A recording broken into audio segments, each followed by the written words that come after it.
Well, there'd be plenty of emotions running through in Ahmedabad, but for the men in purple, it would probably be summed up by one word: relief, and plenty of it. Once they get the dew off their hands, they'll be able to pat each other on the back for a job well done. It was well started, set up, only 124 to chase, a few heartaches early on when they lost those early wickets, but then it took the skipper, who needed the runs, Captain Morgan, to the rescue. Captain Morgan for the victory. Welcome to Cricbuzz Live, brought to you in association with our fantasy partners, My 11 Circle. This is exactly what transpired on a dew-filled night in Ahmedabad. Not too many runs on the board for Punjab, only 123 of them to be exact. Some disciplined bowling, but it was, well, maybe not quite the intent shown by the batting side.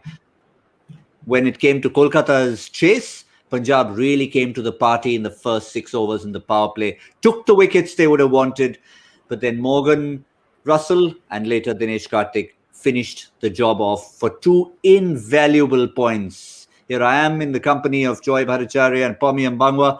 Joy, that will be a sense of relief for Kolkata, to say the least. A huge relief. A huge relief. This was a match they should have won in a canter. They got into trouble early, and again this top order has not fired for them, but Morgan getting runs is such big news for them because he's a captain who leads by example.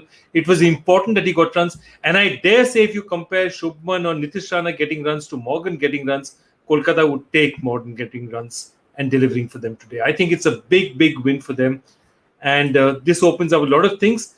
Also, what it does open up is what are the other remaining games in Ahmedabad going to look like? Because that's something we need to think about very seriously. Yeah, that's definitely going to be a talking point. We will probably discuss it in a few minutes' time. But I think just to stay with Captain Morgan, Pommie, we sort of said, wouldn't it be nice if he got a nice 30 not out? Because of the wickets that fell, that needed to be closer to a 50 not out, and that's what he got. Yeah, and I think I answered you and said he'd be quite happy if, they got the runs up at the front and that opening pair would sort of go well and he didn't have to bat. It wasn't to be. He played well. I think he played well because the situation was a pressure one. A side that's struggling loses early wickets in a low chase. Those jitters come in once again and somebody has to go in and sort them out. And he's experienced, yes, but things can go wrong. Run out here, you're not in good form yourself. It can go wrong. It didn't today. And as Joy says, those runs are very important to Kolkata Knight Riders and to Owen Morgan. But just as a group, if their leader is able to stand there and they don't look and say, well, when's he going to score some runs? And he can, be a leader in form and trying to lead from the front.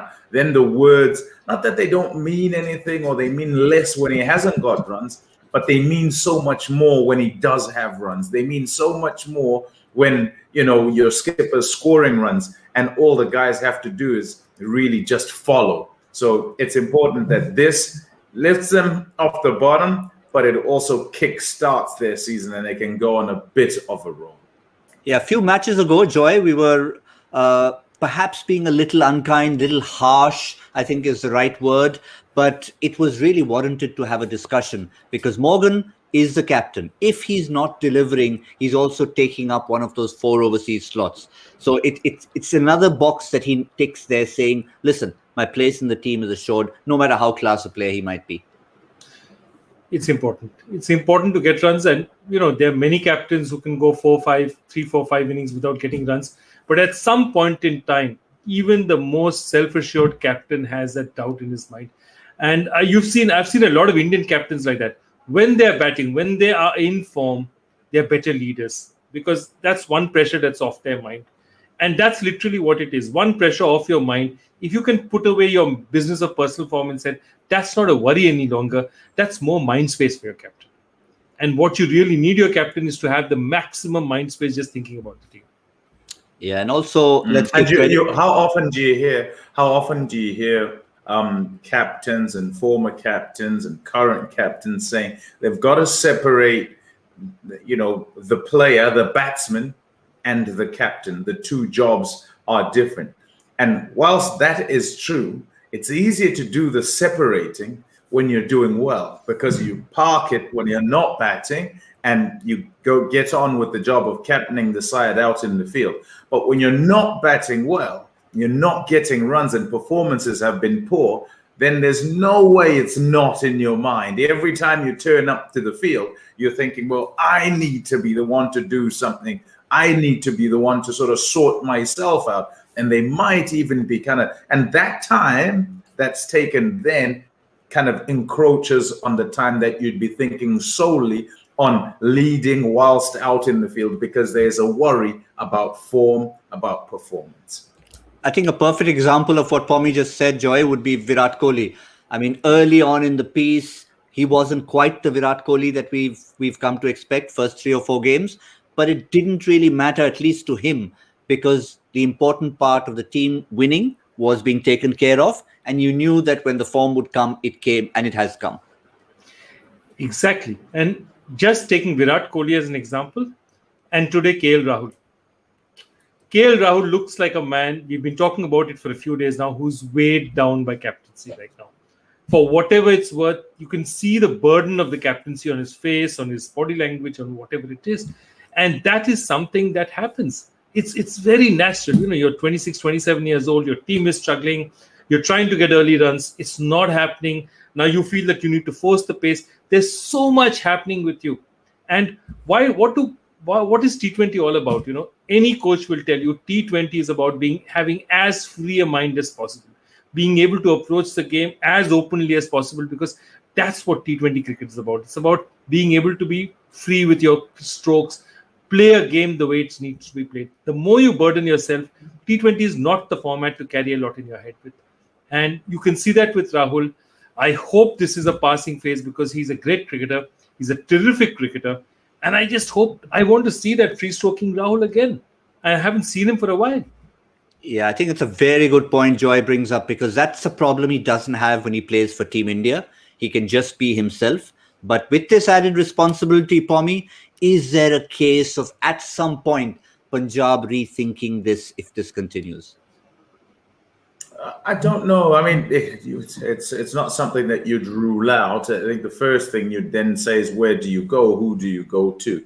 It's also important to point out it's kind of the first time for him in a very long time that he goes through a lean period, or a period where things are not going so well, team and perhaps himself. He's scored some runs. Let's be fair to the guy. Now, the issues in terms of,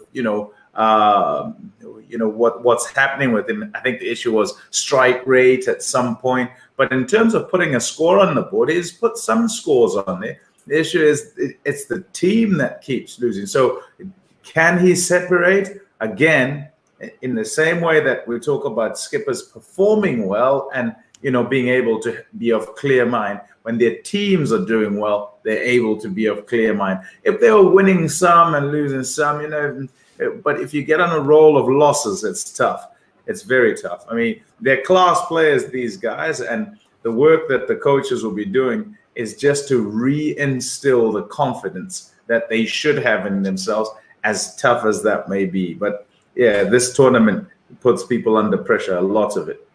Yeah, I think it's one. I think we've sort of set the spark of a discussion, and maybe we save this one for another day, because there's so many other captains who could have these questions asked. David Warner being one of them, vis-a-vis what's happening with the team. But we leave it at KL Rahul and Virat Kohli as we took as 2 examples, and of course the other end being Eoin Morgan. Just before we talk about the due, Joy, a quick mention of Rahul Tripathi, because in all this, that partnership between Tripathi and Morgan was what was important. 35 of 27 for Rahul Tripathi, that one near run out where he thought he was gone. He actually headed back to the pavilion, only because I think he was surprised that, did Chris Gale just run me out? Oh, okay, I must be gone. No, I think Rahul Tripathi, what I love about him is talent-wise, and I don't mean this as anything against him. He's probably the least in terms of pure raw talent, in terms of cricketing talent, compared to the kind of players he plays around with. And therefore, what I love about Rahul Tripathi is he's always playing above his form. He's always playing above his ability. You see a Shubman Gill and you say, this guy should be getting a lot of runs. You see a Rahul Tripathi, he's the reverse. He's not that talented. He's got himself into a position with great temperament, with great attitude. He's done so very well for himself. And I'm so glad for him. If you see his career, how late he came into cricket, army man, came late into cricket, not your conventional career. And what he's doing for the team is basically he's always batting above his weight. He's always boxing above his weight.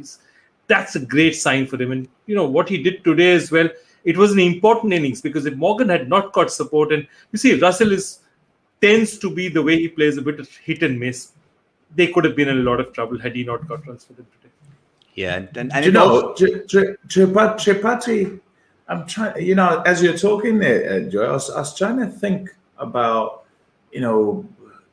whether there'd be a time that you could think of him playing innings that are sort of sedate, and he doesn't. His mindset is of a guy who will look to be aggressive all the time. And I think it's a match made in heaven. He's got a coach who will sit there and he'll say, listen, go ahead. If you see it and you think that's the way it's got to go ahead. No question. There's not going to be me sitting here trying to rein you in. It's not going to happen with Brendan McCullum. So, yeah, I think it's absolutely brilliant how he goes about things. This format requires that guys be in that sort of frame of mind, and it fits perfectly with him. When it comes off, he does a top job for the side, and today he's done one.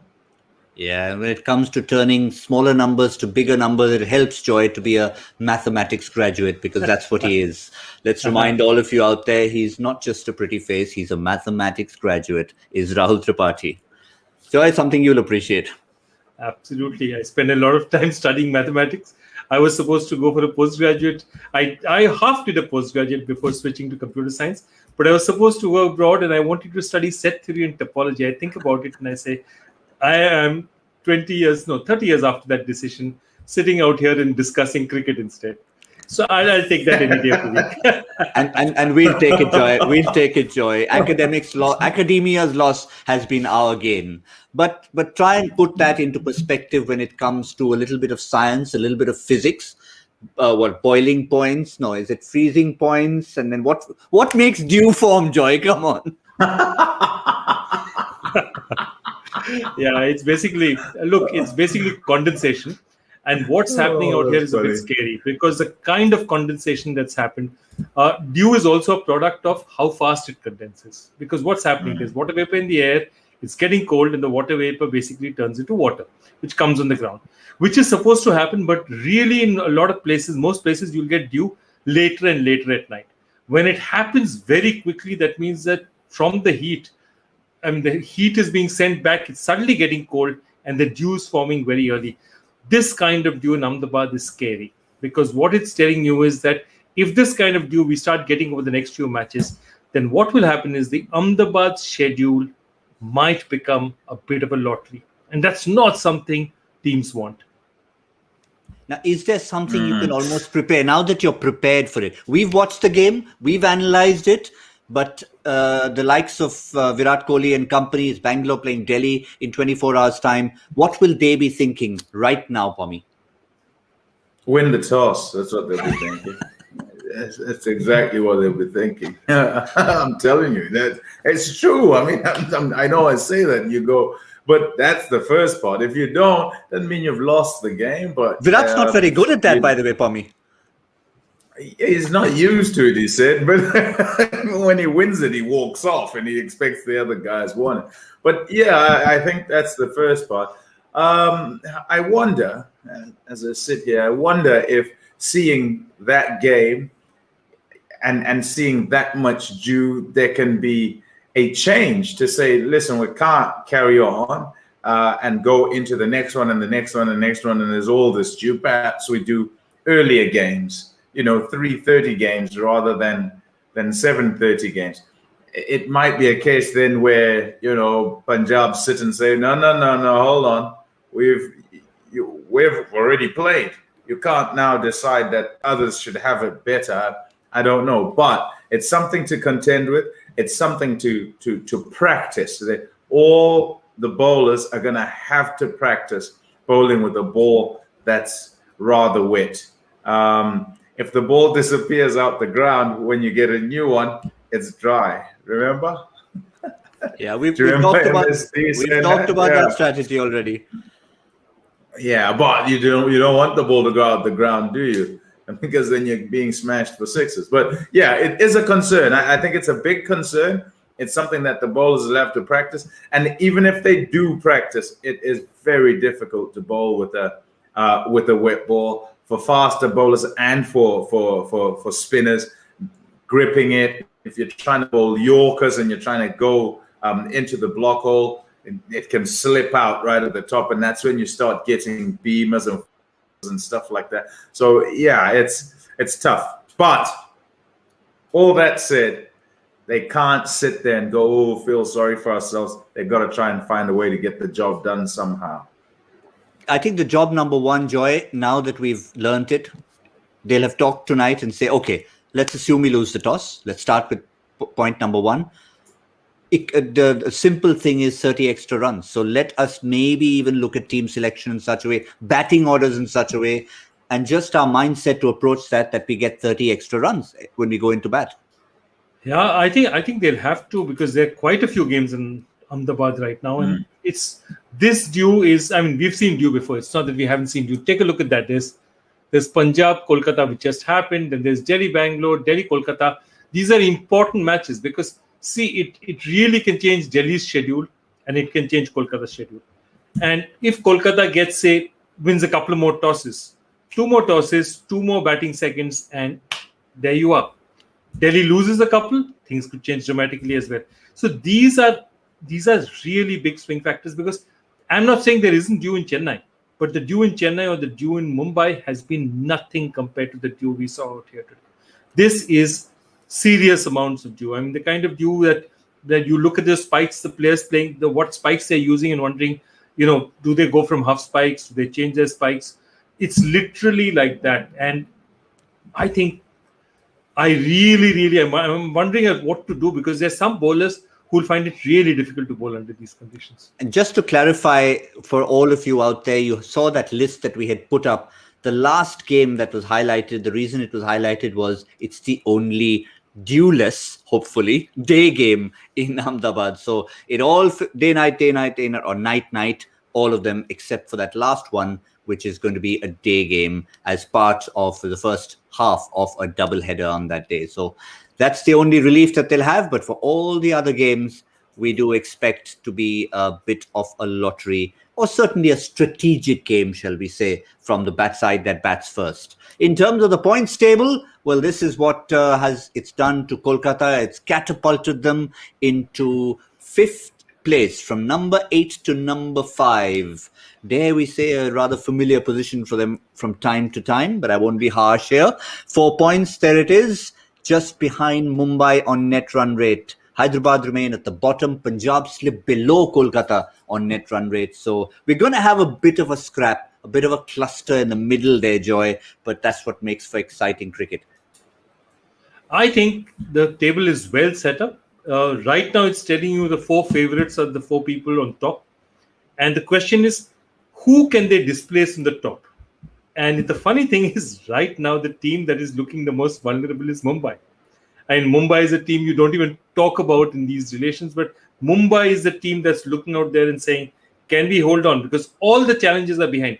See, everyone else is 4-1 or 4-2. I mean, they're all lots of victories. For them to be caught up is going to take a while. But Mumbai there is just ahead of them. So that's going to be the interesting one. And Mumbai has not been in this kind of pressure for a while. So interesting days ahead. And this now means that all the teams that are playing, given the fact that Ahmedabad is going to play the way it is, tosses could be a huge factor. This table is going to look very interesting. Don't also forget the qualifiers and the finals are in Ahmedabad as well. And also, if we don't go look that far in front, since you started on Mumbai, Joy, Mumbai are going next to Delhi, which is not necessarily their favorite place in the world to play. So they've got it up against them, and it just means that no home games should make it a spicy contest. But on the subject of winning, Let's have a little reminder to all of you for the summer of 42, which simply means that somebody who said the number 42 in terms of Kolkata's run chase has bragging rights today. Joy, well done. Power play score exactly 42. Yeah. I was told long time back, a man called Douglas Adams told me 42 was the answer to life, the universe, and everything in his series of books. So ever since that, I said, 42 is a good number to go with. It's also Brendan McCullum's number. If you see, he always not only does he wear 42, he has it tattooed on him as well. So yeah, 42 is the way to go. Yeah, I'm hearing a lot of bias again. Well played, Go, it wasn't bias, Pommie. Kolkata It was Baz, not bias, what you heard right now. There you go, see? Interestingly, before we go on to the next game, what is the trivia behind the 42, Joy? McCullum. So basically, I don't know. I think he's got it straight from the same place. He took 42 because there's this book by Douglas Adams called, The Hitchhiker's Guide to the Galaxy. And the whole story about it is they built this massive computer to discover what is the answer to the question of, what is life all about. And the computer works for quintillions of years. The computer is actually, the Earth is a giant computer. And then it spits out the answer 42. After which they figure out, okay, that's the answer. Then what is the question? So the answer to life, knows, and everything is 42. What's the question? Nobody knows. It's a fantastic book. Please do read it if you have a chance. Look where our discussions take us right here on Cricbuzz Live. It's absolutely fabulous. We start answering questions about life, ones that don't even have a question. Let's look ahead and let's start asking a few questions about the next game that we have in store. This is your Tuesday fixture. It's Delhi against Bangalore. Both teams have arrived in Ahmedabad. This is the same stadium. They will have seen tonight's game. They will have seen what the dew has thrown up on Monday night, and they will all be set for two stroke-filled teams to go head-to-head in this particular fixture. Pommie, I'll start with you, and let's start with Bangalore. They've been the team to beat in this tournament. They will know if they bat first, for example, with the way Kohli goes and with tosses, 220 is the kind of score they need to score. Pretty much what India scored when they last played. I tell you, it's mouth-watering, that clash. I absolutely love it. I mean, you'd say that, we could say that day after day after day. But this one particularly, we did one yesterday, CSK and RCB, and you look forward to a game like that. I think this one is very much like that. You say free-flowing, stroke makers. We want to see guys like that. I wonder what it does to them, RCB, that loss. It was a big loss. It wasn't a small loss at all. And I know the skipper will say, and the players, an aberration. We've been playing well in the season. We know. I heard Kohli yesterday saying, look, we'll take some learnings from this. There are some positives. We've been doing well. It's better it happens early. It's fine when it happens once. What if it happens twice? What if you turn up there and something happens and you suddenly start doubting again? I love that Padikal. Man, that guy can bat. And so this youthful exuberance up at the top and just bravado. You go into that middle with guys in form, but the other side's just as good. You see shots played on the other side as well. So it might well be a question of which bowling group is better tomorrow. Which bowling group gives less to these swashbuckling players that are all over the place. And which one wins the toss? Yeah, that's important. You can do all you like with this and this. It's what happens with this that is going to matter. But if only there was a way to practice, you would go out and practice tosses tonight rather than have net practice. What about the squad? Remember, there's going to be two less choices, Joy, for Bangalore. There's going to be no Adam Zampa and there's going to be no Kane Richardson. Kane Richardson played one game. Adam Zampa hadn't played yet. But at least it's not any loss from someone who's in the playing 11. Having said that, with that loss the other night, do you see any casualties?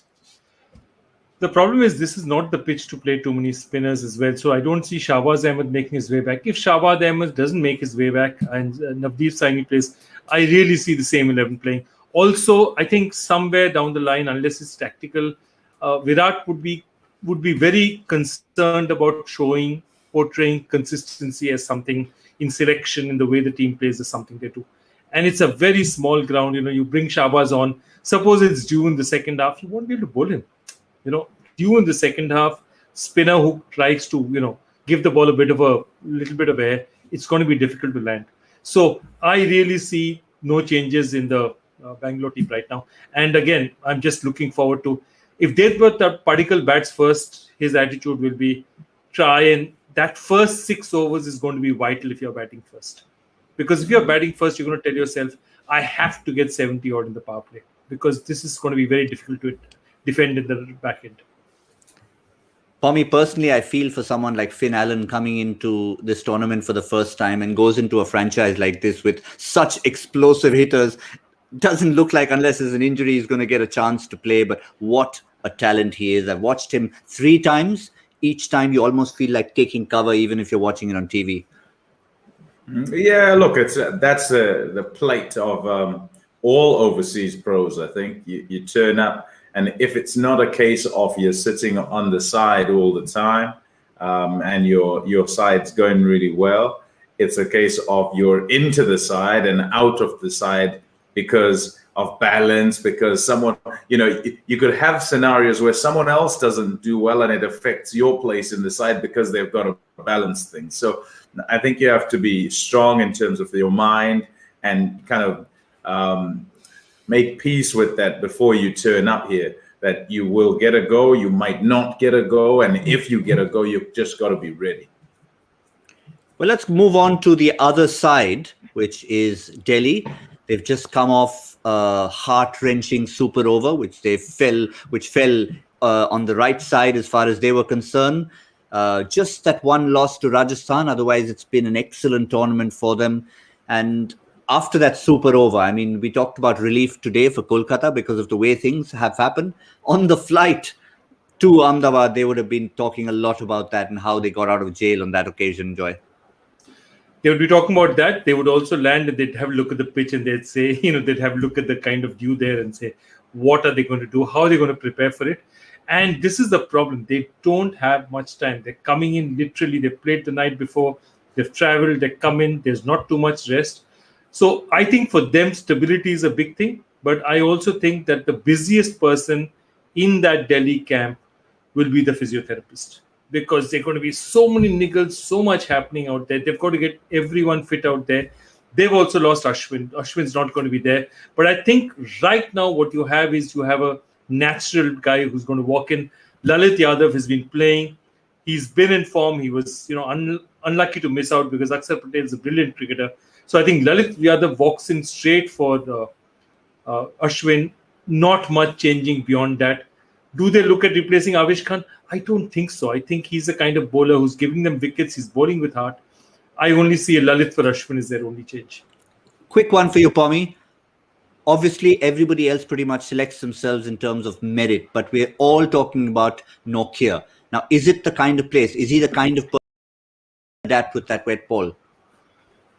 I don't know. I'm trying to think where he would have had the experience to, where he'd have had to, deal with bowling with a wet ball. He runs up generally and he bowls fast. He doesn't bowl too many slower balls. And if you're playing him in your side, you're playing him in your side because he's going to beat a side using pace. Now, if you look at RCB and you think about their batsmen and you think, well, is it going to be a case of, pace will win you the game? Some will say, yes, pace can win you any game, but they can use his pace. And if we're talking about a smaller ground, if we're talking about a tournament where cutters have been the go, I don't see them going to Nokia. They might decide just to change things up. They'll go there, but I don't see them going to Nokia. I think they'll kind of keep the bowling group the same.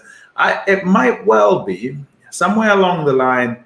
I know Chris Woakes played early, but I think he's an underrated cricketer and he can contribute. And if there's dew and perhaps there might be a little bit of movement up at the front, he can utilize that movement. So maybe a Chris Woakes into the side, maybe not. But an embarrassment of riches, I think. for a side that's going okay, and they don't really have to tinker. They can pick whoever they want. Yeah, Pommie, not alone in rating Chris Woakes highly. I think in some of the earlier shows as well, when Chris Woakes was playing, we were all full of praise for him. But once again, everyone agreed, kind of slips under the radar no matter what he does with England or playing for a franchise. So we'll wait and see what changes they make. Just before we go to the answer to a Joy Factor question, I think we've all been sending our messages out to all of you. Eoin Morgan did as well at the end of the game. Talked a lot about, when you consider the horrific nature of what's happening outside the bubble, we try and lend our support and encouragement for everything that's going on, not only in India, but around the world. If you're going out, stay safe, wear a mask, social distance. We've seen firsthand at home how devastating it can be. On behalf of KKR, we wish everyone well. Ultimately, if we stick together, we can beat this thing. Message from Eoin Morgan, and I think all of us together will continue to echo that and echo the message of safety. Joy, answer to your question, please. Here it goes. The last person to accomplish this test match feat was nicknamed after a jazz musician. The one before him, after an action hero. What is the feat? Of course, the two players are Jason Dizzy Gillespie and, of course, Arvinda De Silva. They both got double centuries. They were the last two cricketers to get double centuries in their last test match. What a way to go. And if you're Jason Gillespie and, you're not really known as a batsman, that's a terrific way to go. Yep, it's one of those quiz questions that keeps coming back from time to time. Scored a double, never played again. Different reasons for doing it, but of course, every time you ask Dizzy Gillespie about it, he'll have a variety of answers. But how many of you spotted that and managed to get it? By the way, the other one, just in case, since Joy hasn't let it out, is Mad Max. Dizzy Gillespie and Aravinda De Silva's nickname was Mad Max. So there you have it. Who spotted that first, Joy? You want to celebrate our winner? Look, Sanjay Krishna. That's a new winner. I haven't seen that name before. Congratulations, Sunkrish01. It's fantastic to have so many new players, new answers. I mean, we have the Rohit Yadavs, we have the Chinmay Chakravartis, but great to see this spreading, so many guys. And I'm just, every time I do it, and I every time I said these questions, I said, if I had to answer it, I'd take 15 minutes to sit down, research this, try and figure it out. And these guys answer it in 30 seconds. I just can't believe these guys. Yep. How long does it take you to come up with them? Quite a bit of time, because, it was easy in the beginning, but now it gets tougher. The other thing is that if you try and figure out something which is not directly Googleable, you can't ask a question like, who's the second player to do this? Because that will be out in 30 seconds. So that's what makes it that little bit tougher. So it's not, it takes me time nowadays. Pommie, don't believe a word of what Joy is saying. He gave you the example of Hitchhiker's Guide to the Galaxy. Joy has his own computer. He just churns and churns and churns, and out come quiz questions. I reckon he's got a list of about 1,000, and he ticks them off. He just ticks them off season after season.